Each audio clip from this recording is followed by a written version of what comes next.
Assalamualaikum warahmatullahi wabarakatuh. Bagaimana kabarnya sahabat Go Islam?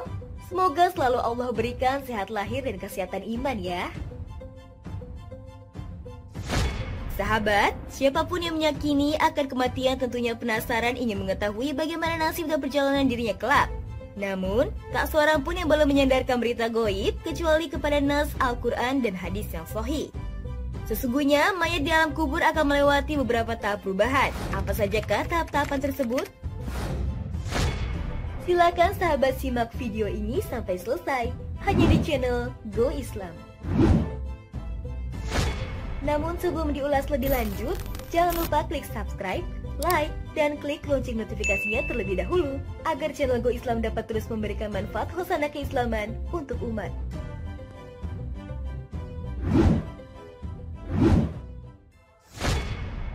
Sahabat, ternyata setelah manusia meninggal dunia, tidak selesai kisahnya. Justru menjadi awal perjalanan panjang. Disebutkan ada tahap perjalanan ruh setelah kematian, yaitu alam kubur. Setelah manusia memasuki alam kubur, ia akan ditanyai oleh dua malaikat yang bernama Munkar dan Nakir.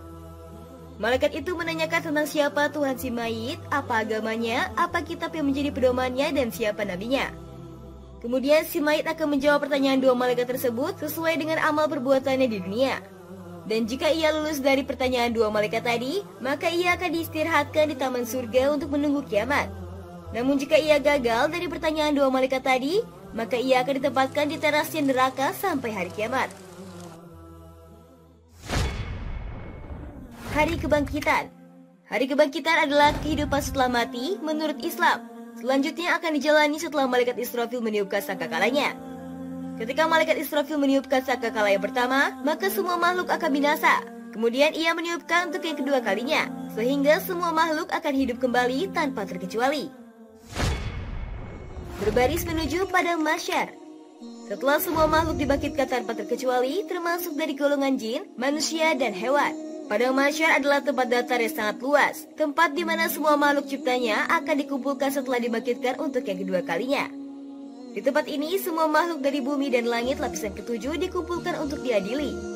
Semuanya berkumpul dalam keadaan berdesak-desakan. Setiap manusia pada hari itu akan diadili dengan diiringi oleh dua malaikat.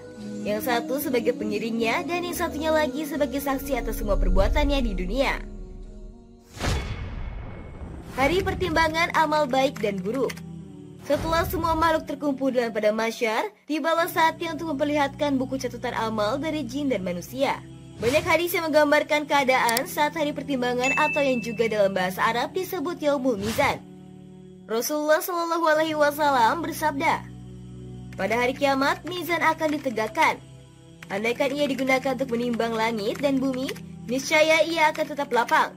Maka malaikat pun berkata, wahai Robku, untuk siapa timbangan ini? Allah berfirman, untuk siapa saja dari hamba-hambaku. Maka malaikat berkata, Maha suci engkau, tidaklah kami dapat beribadah kepadamu dengan sebenar-benarnya. Diriwayatkan oleh Al-Hakim dan dinilai sahih oleh Al-Albani dalam silsilah Al-Silsilah As-Sahihah nomor 941. Kaum muslimin rahimahumullah, mizan ini sangat akurat dalam menimbang, tidak lebih dan tidak kurang sedikit pun. Allah Ta'ala berfirman, dan kami akan tegakkan timbangan yang adil pada hari kiamat sehingga tidak seorang pun yang dirugikan walaupun sedikit.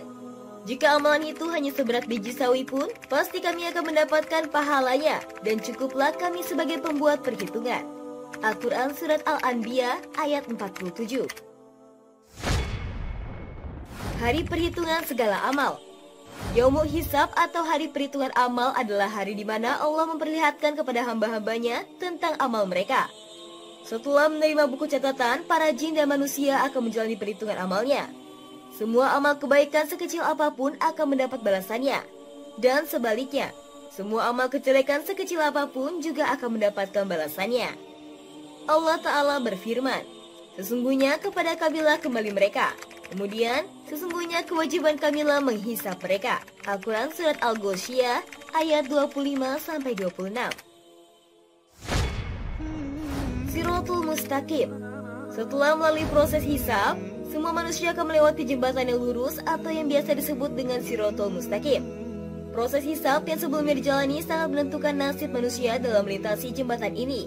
Untuk orang dengan amal kebaikan yang sangat sedikit, jembatan ini akan menjadi sangat kecil, hingga disebutkan ukurannya sekecil rambut dibagi 7 dan tajamnya melebihi samurai.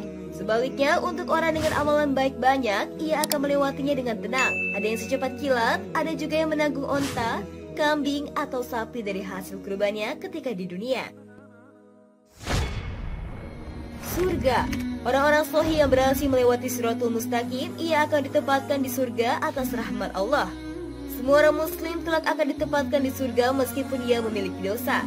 Hanya saja sebelum ia ditempatkan di surga akan ditempatkan lebih dulu di neraka untuk membersihkan dosa-dosanya. Neraka. Neraka adalah tempat bagi semua orang yang memiliki dosa, baik itu muslim ataupun kafir. Disebutkan di dalam kitab suci Al-Quran bahwa terdapat 7 tingkatan neraka.